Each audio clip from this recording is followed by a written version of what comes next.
got to rewire. You've got to rewrite. You've got to eliminate the limiting belief.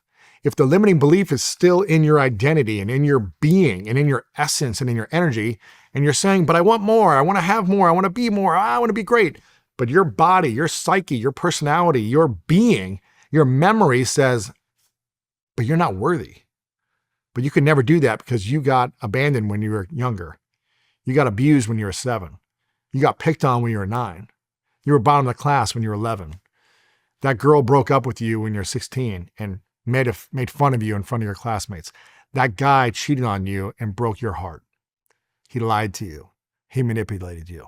You can never have this because this is how people have always treated you. If you're living with this memory of this past and you're putting, I want the relationship, I want love, I want all these things, it's just not going to happen the way you hope it happens because you haven't shifted your awareness first. That's step 1. Step 2 is to stop associating goodness with lack because not all successful people are bad people. We talk about this around money. There's a quote from Rhonda Byrne, who created the phenomenon called The Secret, one of the best-selling books in the last 20 years. She said, "You are the only one who can create the life you deserve. As you change your thoughts, your life changes."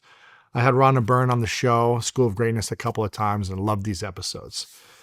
And many of us were taught that rich people are greedy. Rich people means that they've done something wrong to make it happen, or they've hurt other people, or they've taken advantage of other people to make their money, and so they're bad people.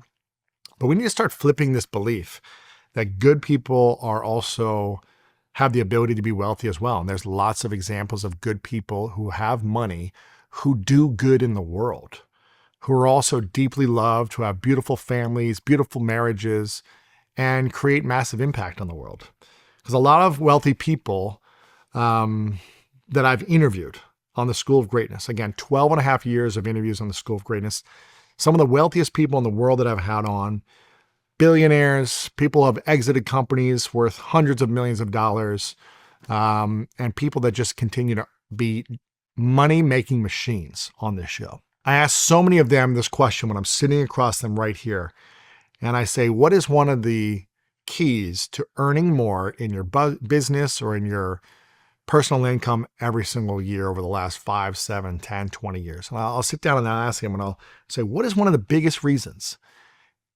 And so many of them say, I give more every year. I give more of my money to causes that I care about, to my church, to people in need. I give more away. And it's one of the greatest gifts.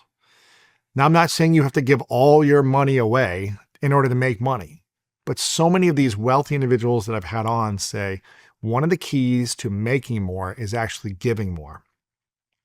And that can be giving more value, giving more of your time, giving more resources, being more present, being more connected, being more curious, just giving more of you. It doesn't mean you have to give money, but giving more of you to add value to other people. That's one of the biggest things.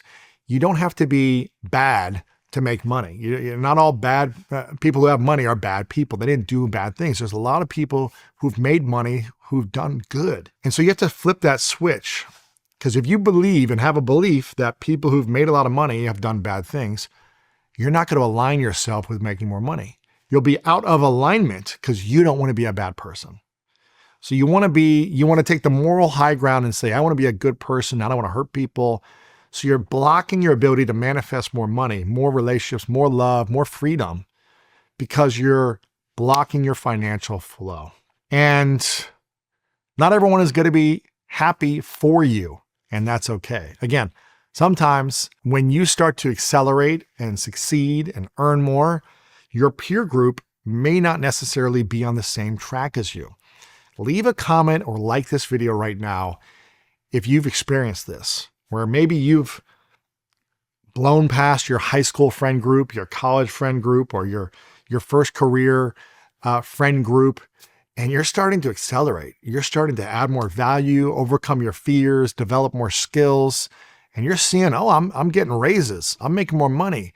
I'm learning about money. I'm investing some of my money and I'm seeing that grow. And I'm starting to have different conversations because I'm learning and I'm reading and I'm around people that are thinking differently than high school friends or college friends. It doesn't mean all your high school or college friends are bad or wrong or anything, but if they're not growing at the same speed as you, you just may be in a different perspective of life. That's all. It doesn't mean you can't still be friends with these people. It's just when you succeed, sometimes people around you are really happy for you. Sometimes people around you get jealous, get upset, get fearful, get offended, get afraid.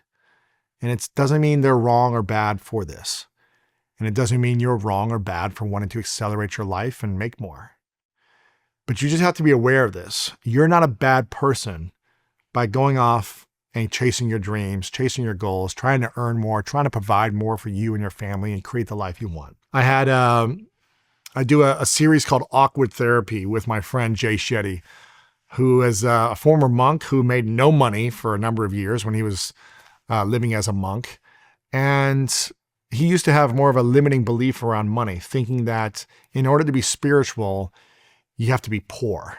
You can't make money because you just have to live a spiritual life and just give and serve all day and you shouldn't have anything. And I was like, I think that might be a limiting belief for you, because if you're able to make more money, you're able to make more good in the world too. You're going to have more resources to be able to create more, serve more. You can hire more people. You can impact communities. You can give more back to charities that you care about. But if you have no money, no resources, and you're just living this poor life, how is that also teaching and embodying to others abundance? Just because you have spiritual abundance, but you're blocking abundance in other ways, means you're creating more stress as well. So I'm not saying you have to make money and have to create financial freedom for yourself, but if you're trying to make a bigger impact, a bigger change in humanity as well, money's a good thing. And if it's used for good, that's going to create more opportunities for you as well. So I want you guys to start shifting this narrative that people who've made a lot of money are bad and they've done something wrong to get there. And I am better because I live a, poor lifestyle or something. You don't need to live that way. I lived broke. I lived on my sister's couch for 1.5 years, broke as a joke. I ate all of her food for free. I didn't pay rent. And I couldn't provide for myself. I needed someone to help me at that time. She gave me an incredible gift. She said, Louis, you either need to leave or you need to start paying rent. And I did what any smart youngest brother would do, is I called my oldest brother and I said, hey, can I stay at your place for free? And my sister kicked me out. No, she was kicked me out in a gentle, loving way, but she gave me a gift. She said, you've got to leave or you've got to start contributing financially. Because for 1.5 years, I wasn't making money. And if she didn't do that, I wouldn't have called my brother and said, hey, bro, can I stay with you for free? And he said, let me ask my wife. And then he said, you need to pay $250 a month for your room, for your rent. And I said, okay, how am I going to make $250? I don't know. I'm going to make money. I'm still just trying to figure things out in my life, mid-20s, all this stuff. And I say, okay, it created pressure inside of me.